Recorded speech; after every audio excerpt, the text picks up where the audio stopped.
মা হওয়ার অনুভূতিটা একমাত্র মা হয়েছে যে সেই বোঝে। তো আজকে আমার মনটা একটু খারাপ লাগছে, কারণ আমার সোনা মা একটু যাবে ঘুরতে আমাকে ছেড়ে। তো মেয়েকে একা, মানে আমি যাচ্ছি না কিন্তু ওকে পাঠাচ্ছি, তো সেই জন্য একটু মনটা খারাপ লাগছে, কারণ ও না থাকলে আমার ভালো লাগে না। কি বলবো বন্ধুরা, জানি না কাদের কাদের এরকম হয় যে বাচ্চাকে কোথাও মানে পাঠাতে ভালো লাগে না, যেখানে আমি যাচ্ছি না।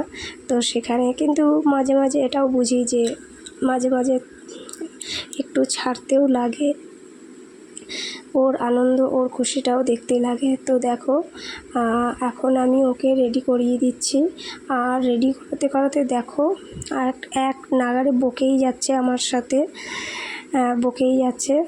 তো দেখো ক্রিম ট্রিম মাখিয়ে দিলাম, এখন আমি ওকে টিপ পরিয়ে দিচ্ছি। ওর টিপগুলো শেষ হয়ে গেছে, ওর জন্য আমি একটা কাজলের টিপই পরিয়ে দিলাম।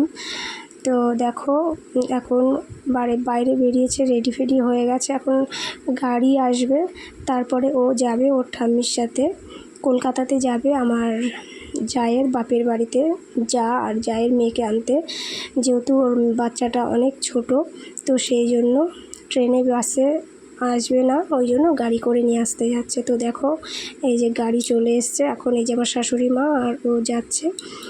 তো এখন ও গাড়িতে উঠবে, ওর তো খুব মজা লাগছে, ও ঘুরতে যাবে, আর এটাই স্বাভাবিক, বাচ্চাদের তো এটাই ঘুরবে ফিরবে, ওদের এটাই মজা লাগে।